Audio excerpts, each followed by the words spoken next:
श्री शिव महापुराण शतरुद्र संहिता अत्र सप्तत्रिंशोऽध्याय। व्यास जी का पांडवों को सांत्वना देकर अर्जुन को इंद्रकील पर्वत पर तपस्या करने भेजना। नंदीश्वरुवाच सनुप्राज्ञ किराताख्यं वतारं पिनाकिनः मूकं च हतवान प्रीतो योरर्जुनाय वरं ददौ। नंदीश्वर बोले, हे प्राज्ञ, अब आप शिव जी का किरातावतार सुनिए, जिसमें उन्होंने प्रसन्न होकर मूकदानव का वध किया एवं अर्जुन को वरदान प्रदान किया।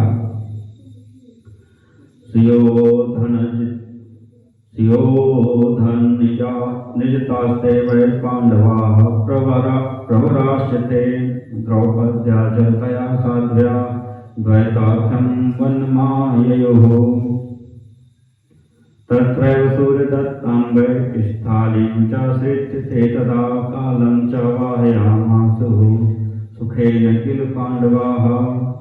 द्यूत क्रीड़ा में जब श्रेष्ठ पांडवों को दुर्योधन ने जीत लिया, तब वे परम पतिव्रता द्रौपदी को अपने साथ लेकर द्वैतवन चले गए। उस समय वे पांडव वहां पर सूर्य के द्वारा दी गई स्थाली पटलोई का आश्रय लेकर सुखपूर्वक अपना समय बिताने लगे। छलार्थं प्रेरितस्तेन दुर्वासा मुनिपुंगवः सुयोधनेन विप्रेन्द्र पांडवान् तिक्मादरात्। हे विप्रेन्द्र, तब दुर्योधन ने महामुनि दुर्वासा को छल करने के लिए आदरपूर्वक प्रेरित किया। तदनंतर महामुनि दुर्वासा पांडवों के निकट गए। छात्रैः स्वैर्वायुतैः सार्धं ययाचे तत्कृतान् मुदा भोज्यं चित्ते प्रसितं वैष तेभ्यश्चैव समागतः। वहां जाकर अपने 10,000 शिष्यों के साथ दुर्वासा ने मनोनुकूल भोजन उन पांडवों से प्रेमपूर्वक मांगा। स्वीकृत्य पांडवैस्तैस्तैः स्नानार्थं प्रेषितास्तदा दुर्वासः प्रमुखाश्चैव मुनयश्च तपस्विनः। पांडवों ने उनकी बात स्वीकार कर ली और उस समय दुर्वासा आदि प्रमुख तपस्वी मुनियों को स्नान करने हेतु भेज दिया। अथ ते पांडवाः सर्वे अन्नाभावान् मुनीश्वर दुःखिताश्च तदा प्राणांस त्यक्तुं चित्ते समादधो। द्रौपद्या च स्मृतः कृष्ण आगतस्तत्क्षणादपि शाकं च भक्षयित्वा तु तेषां तृप्तिं समादधत्। हे मुनीश्वर, उस समय अन्न के अभाव से दुखी होकर उन सभी पांडवों ने प्राण त्यागने का मन में निश्चय किया। तब द्रौपदी ने शीघ्र ही कृष्ण का स्मरण किया। वे उसी समय पधारे और शाक का भोग लगाकर उन सभी को तृप्त किया। दुर्वासा तदा शिष्यान् तृप्तान् ज्ञात्वा ययौ पुनः पांडवाः कृच्छ्रनिर्मुक्ताः कृष्णस्य कृपया तदा। तब शिष्यों को तृप्त जानकर दुर्वासा वहां से चले गए। इस प्रकार श्री कृष्ण जी की कृपा से पांडव उस समय दुख से निवृत्त हो गए। अथ ते पांडवाः कृष्णं पप्रच्छुः किं भविष्यति बलवान् शत्रुरुत्पन्नः किं कार्यं तदुपद प्रभो। इसके बाद उन पांडवों ने श्री कृष्ण से पूछा, हे प्रभो, आगे क्या होगा? यह दुर्योधन महान वैरी उत्पन्न हुआ है, अब आप बताइए कि क्या करना चाहिए। नंदीश्वरुवाच इति पृष्टस्तदा तैस्तु श्रीकृष्णः पाण्डवैर्मुने स्मृत्वा शिवपदां भोजौ पांडवानीतं ब्रवीत। नंदीश्वर बोले, हे मुने, उन पांडवों के द्वारा इस प्रकार पूछे जाने पर श्री कृष्ण ने शिव जी के चरण कमलों का स्मरण करके पांडवों से यह कहा। श्री कृष्णवाच श्रूयतां पांडवाः श्रेष्ठाः श्रुत्वा कर्तव्यमेव हि मद्वृत्तान्तं विशेषेण शिवसेवा समन्वितम्। श्री कृष्ण जी बोले, हे श्रेष्ठ पांडवों, शिवोपासना से युक्त मेरे वृत्तांत को सुनिए और सुनकर विशेष रूप से शिवोपासना रूप कर्तव्य का अनुपालन कीजिए।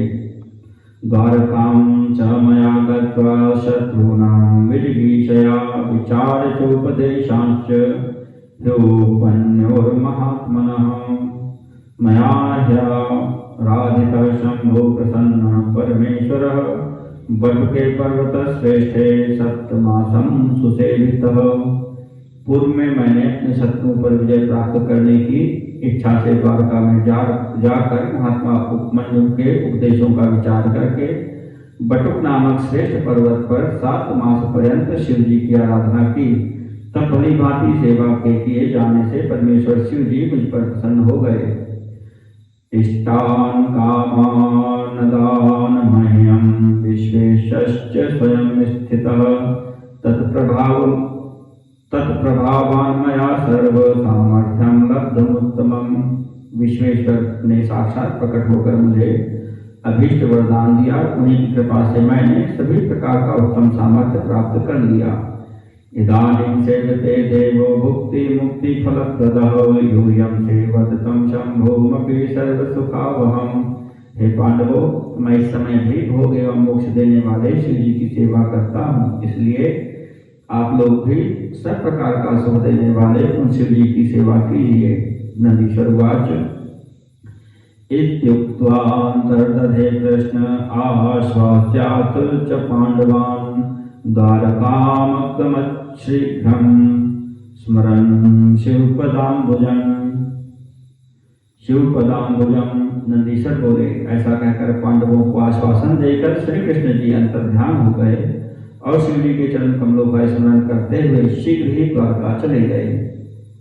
पांडवा अथ भिल्लं च प्रेषयामासुरोजसा गुणानां च परीक्षार्थं तस्य दुर्योधनश्च च सोऽपि सर्वं च तत्रैत्यं दुर्योधन गुणोदयं समीचीनं च तज्ज्ञात्वा पुनः प्राप प्रभुं प्रति।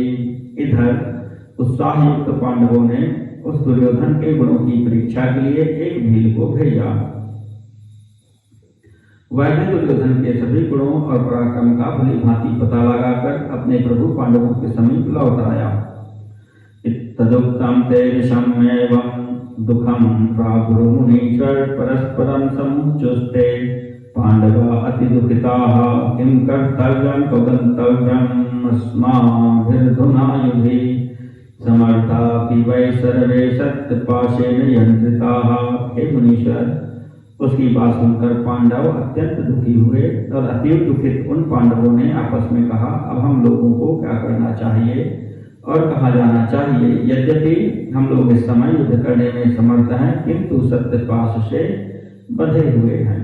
नंदीश्वर वाच एतस्मिन् समये व्यासो भस्मभूषितमस्तकः रुद्राक्षाभरणश्चायाजटाजूटविभूषितः पंचाक्षरं जपन् मंत्रं शूद्रेव समाकुलः तेषां च स्वयं राशि साक्षात् धर्म इवापरः।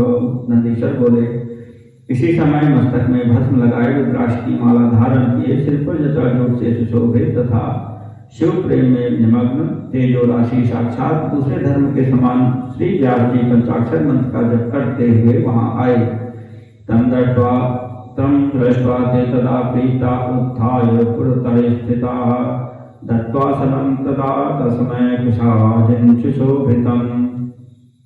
तत्रोपविष्टं तं व्यासं पूजयन्ति स्म हर्षिताः स्तुतिं च विविधां कृत्वा धन्या स्म इति वादिनः। तब उन्हें देखकर वे पांडव प्रसन्न हो उठकर उनके आगे खड़े हो गए और कुशा से युक्त मृग चर्म का आसन उन्हें देखकर उस पर बैठे हुए व्यास जी का हर्षित होकर पूजन किया, अनेक प्रकार से उनकी स्तुति की और कहा कि हम धन्य हो गए। तपश्चैव सुसंतप्तं दानानि विविधानि च तत्सर्वं सफलं जातं तृप्तास्ते दर्शनात् प्रभो।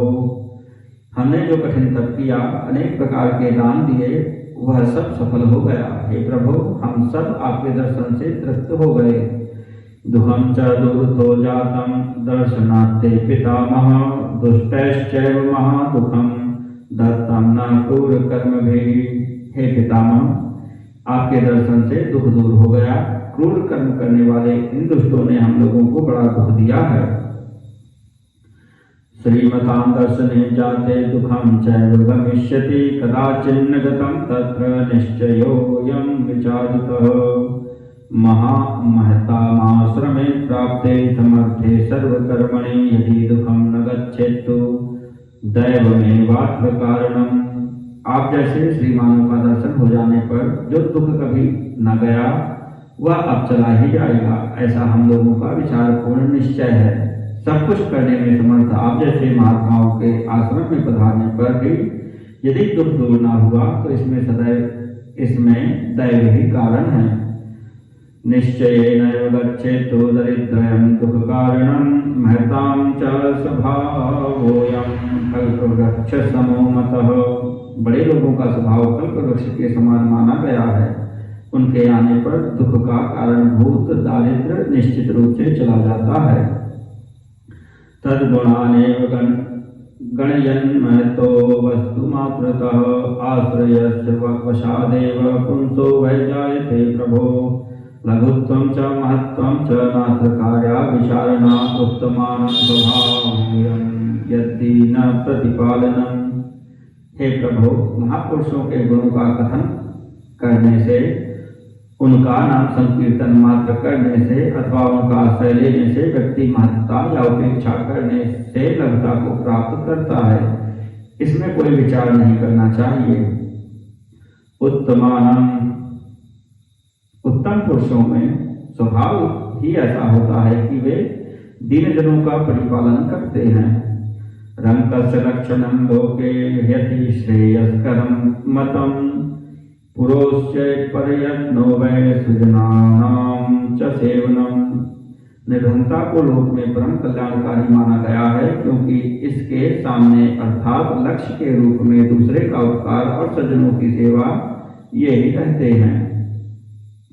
अतः परं च भाग्यं वै दोषश्चैव न दीयताम् एतस्मात् कारणात् स्वामिनसत्त्वयि भ्रष्टे शुभं तदा गमनमात्रेण सन्तुष्टानि मनांसिनः दिशोपदेशं येनाशु दुःखं नष्टं भवेच्च नः। उसके बाद जो भाग्य है उसमें किसी को दोष नहीं देना चाहिए। इसलिए हे स्वामी, आपके दर्शन से हम लोग अपना मंगल ही मानते हैं। आपके आगमन मात्र से हमारा मन हर्षित हो उठा है। अब आप हम लोगों को शीघ्र ही ऐसा उपदेश दें जिससे हमारा दुख दूर हो। नंदीश्वर उवाच इत्येतद्वचनं श्रुत्वा पाण्डवानां महामुने प्रसन्नमानसो भूत्वा व्यासश्चैवाब्रवीदिदम्। नंदीश्वर बोले, पांडवों का यह वचन सुनकर प्रसन्न चित्त हुए महामुनि व्यासी ने यह कहा, हे पांडवाशयूयं वै न कष्टं कर्तुमर्हथ धन्याश्च कृतकृत्याः सत्यं नैव विलोपितम्। हे पांडवों, आप लोग दुख मत कीजिए। आप लोग धन्य हैं और कृतकृत्य हैं, क्योंकि आप लोगों ने सत्य का लोप नहीं होने दिया। सुजनानां स्वभावोऽयं प्राणान्तेऽपि सुशोभनः धर्मं त्यजन्ति नैवात्र सत्यं सफलभाजनम्। सत्पुरुषों का ऐसा अत्युत्तम स्वभाव होता है कि वे मृत्यु पर्यंत मनोहर फल देने वाले सत्य तथा धर्म का त्याग नहीं करते। अस्माकं चैव यूयं च ते चापि समतां गताः तथापि पक्षपातो वै धर्मिष्ठानां मतो बुधय। यद्यपि हमारे लिए आप लोग तथा वे कौरव दोनों ही बराबर हैं, फिर भी विद्वानों के द्वारा धर्मात्माओं के प्रति पक्षपात उचित कहा गया है। धृतराष्ट्रेण दुष्टेन प्रथमं च यच्चक्षुषा धर्मस्त्यक्तः स्वयं लोभात् दुष्माकं राज्यमाहृतम् तस्य यूयं च ते चापि पुत्रा एव न संशयः पितर्युपरते बाला अनुकंप्या महात्मनः। अंधे तथा दुष्ट धृतराष्ट्र ने पहले ही धर्म का त्याग किया और लोभ से स्वयं आप लोगों का राज्य हड़प लिया। आप लोग तथा वे कौरव दोनों ही उनके पुत्र हैं, इसमें संदेह नहीं है। पिता पांडु के मर जाने पर उन महात्मा के बालकों के ऊपर उन्हें कृपा करनी चाहिए। पश्चात पुत्रस्य तेनैव वारितो न कदाचन अनर्थो नैव जायेत यच्चैवं च कृतं तदा। अतः परं न यच्चातं तच्चातं नान्यथा भवेत् अयं दुष्टो भवन्तश्च धर्मिष्ठाः सत्यवादिनः। उन्होंने कभी भी अपने पुत्र दुर्योधन को मना नहीं किया। यदि उन्होंने ऐसा किया होता तो यह अनर्थ न होता। जो होना था वह हो चुका, होनहार कभी मिथ्या नहीं होता। यह दुर्योधन दुष्ट है, आप लोग धर्मात्मा एवं सत्यवादी हैं।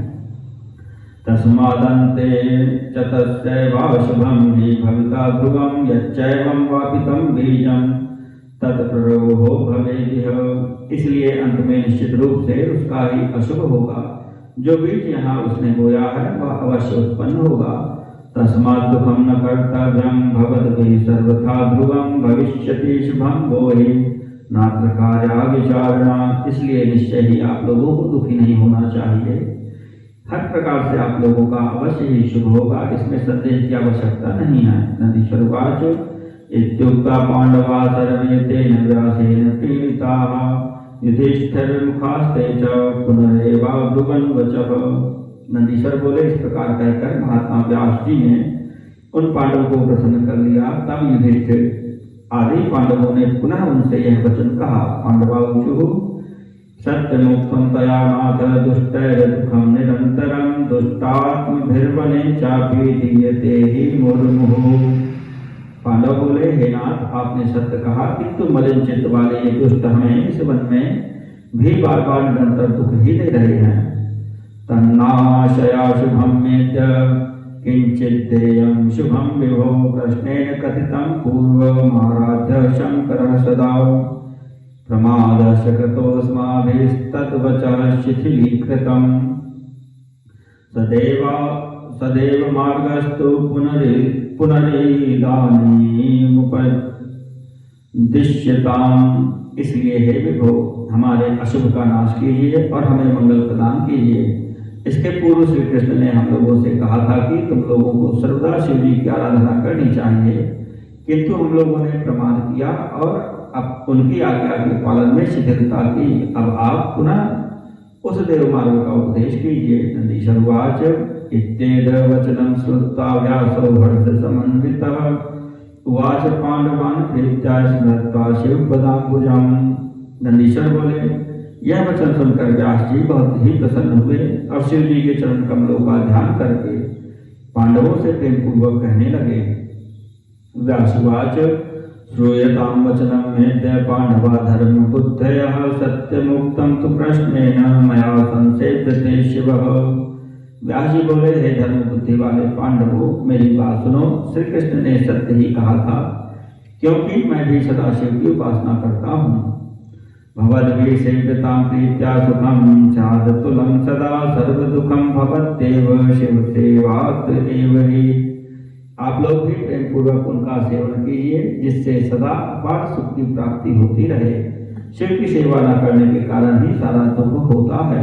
नंदीश्वर उवाच अथ पंचसोतेष्वेव विचार्य शिव पूजने अर्जुनं योग्यमुच्चार्य व्यासो मुनिवरस्तथा तपस्थानं विचार्यैवं ततः स मुनिसत्तमः पांडवान् धर्मसन्निष्ठान् पुनरेवाब्रवीदिदम्। नंदीश्वर बोले, उसके अनंतर विचार करके मुनिवर व्यास जी ने पांचों पांडवों में अर्जुन को शिव पूजा के योग्य समझा और उसके बाद मुनि श्रेष्ठ ने उनके लिए तपस्या का स्थान निश्चित कर धर्मनिष्ठ पांडवों से पुनः यह कहा। व्यासवाच श्रूयतां पांडवाः सर्वे कथयामि हितं सदा शिवं सर्वं परं दृष्ट्वा परं ब्रह्म सतां गतिम्। व्यास जी बोले, हे पांडवों, मैं तुम लोगों के हित की जो बात कह रहा हूँ उसे सुनो। तुम लोग सज्जनों के रक्षक सर्वोत्कृष्ट परब्रह्म शिव का दर्शन प्राप्त करो। ब्रह्मादि त्रिपराधान्तं यत् किंचित् दृश्यते जगत् तत्सर्वं शिवरूपं च पूज्यं ध्येयं च तत्पुनः।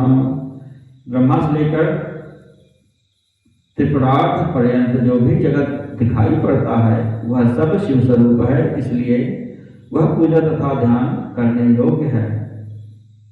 सर्वेषां चैव सेव्यो सौ शंकर सर्वदुःखहा शिवः स्वल्पेन कालेन संप्रसीदति भक्तितः सुप्रसन्नो महेशो हि भक्तेभ्यः सकलप्रदः भुक्तिं मुक्तिमिहामुत्र यच्छतीति सुनिश्चितं। शंकर जी सभी प्रकार के दुखों को विनष्ट करने वाले हैं। अतः सभी लोगों को उनकी सेवा करनी चाहिए। थोड़े समय में ही भक्ति से शिव प्रसन्न हो जाते हैं। अति प्रसन्न होने पर महेश्वर भक्तों को सब कुछ दे देते हैं। वे इस लोक में भोग तथा परलोक में मुक्ति प्रदान करते हैं, यह बात सुनिश्चित है। तस्मात् सेव्य सदा शंभुर्भुक्ति मुक्ति फले शुभे पुरुष शंकर साक्षात् दुष्ट हंता सतां गतिः। परंतु प्रथमं शक्र विद्यां दृढ़मना जपेत क्षत्रियस्य पराख्यस्य चेदमेव समाहितम्। अतः भोग एवं मोक्ष का फल चाहने वाले पुरुषों को सर्वदा शिव जी की सेवा करनी चाहिए। शंकर जी साक्षात पुरुषोत्तम है, दुष्टों के विनाश और सज्जनों के रक्षक हैं। परंतु सबसे पहले स्वस्थ मन से शक्र विद्या का जप करना चाहिए। श्रेष्ठ कहलाने वाले क्षत्रिय के लिए यही विधि है। अतोऽर्जुनश्च प्रथमं शक्र विद्यां जपेत दृढः करिष्यति परीक्षां प्राक् सन्तुष्टस्तद्भविष्यति। सुप्रसन्नश्च विघ्नानि संहरिष्यति सर्वदा पुनश्चैवं शिवस्यैव वरं मंत्रं प्रदास्यति। अतः दृढ़चित्त होकर अर्जुन को सर्वप्रथम शक्र विद्या का जप करना चाहिए। इंद्र पहले परीक्षा करेंगे, उसके बाद संतुष्ट होंगे। संतुष्ट हो जाने पर इंद्र सर्वदा विघ्नों का विनाश करेंगे और शिव जी का उत्तम मंत्र प्रदान करेंगे। नंदीश्वर उवाच इत्युक्त्वार्जुनमाहूयोपेन्द्र विद्यामुपादिशत् स्नात्वा च प्राङ्मुखो भूत्वा जग्राहार्जुन उग्रधीः। नंदीश्वर बोले, व्यास जी ने इस प्रकार कहकर अर्जुन को अपने पास बुलाकर उन्हें इंद्र विद्या का उपदेश किया और तीक्ष्ण बुद्धि वाले अर्जुन ने भी स्नान कर पूर्वाभिमुख हो उसे ग्रहण किया। पार्थिवस्य विधानं च तस्मै मुनिवरो ददौ प्रतिवाच च तं व्यासो धनञ्जयमुदारधीः। उस समय उदार बुद्धि वाले मुनिवर व्यास जी ने अर्जुन को पार्थिव पूजन के विधान का भी उपदेश किया और उनसे कहा। व्यासुवाच इतो गच्छाधुना पार्थ इंद्रकीलेषु शोभने जाह्नव्याश्च समीपे वै स्थित्वा सम्यक् तपः कुरु। अदृश्या चैव विद्या स्यात् सदा ते हितकारिणी। इत्याशिखां ददौ तस्मै ततः प्रोवाच तान् मुनिः। धर्ममाथाय सर्वे वै तिष्ठन्तु नृपसत्तमाः। सिद्धिः स्यात् सर्वथा श्रेष्ठा नात्र कार्या विचारणा। व्यास जी बोले, हे पार्थ, आप इसी समय शीघ्र ही यहाँ से अत्यंत शोभा संपन्न इंद्रकील पर्वत पर जाइए और वहां गंगा के तट पर स्थित होकर भली भांति तपस्या कीजिए। यह अदृश्य विद्या सर्वदा आपका हित करती रहेगी। मुनि ने उन्हें यह आशीर्वाद दिया। उसके बाद पांडवों से कहा, हे श्रेष्ठ राजाओं, आप लोग धर्म का आश्रय लेकर यहाँ निवास करें। आप लोगों को श्रेष्ठ सिद्धि अवश्य प्राप्त होगी, इसमें संदेह नहीं करना चाहिए। नंदीश्वर उवाच इति दत्त्वा शिखं तेभ्यः पाण्डवेभ्यो मुनीश्वरः स्मृत्वा शिवपदाम्भोजं व्यासश्चान्तर्दधे क्षणात्। नंदीश्वर बोले, उन पांडवों को यह आशीर्वाद देकर शिव जी के चरण कमलों का ध्यान करके मुनीश्वर व्यास क्षण भर में अंतर्ध्यान हो गए। इति श्री शिव महापुराणे तृतीयां शतरुद्र संहितायां किरातावतार वर्णन प्रसंगे अर्जुनाय व्यासोपदेश वर्णनम नाम 37अध्यायः।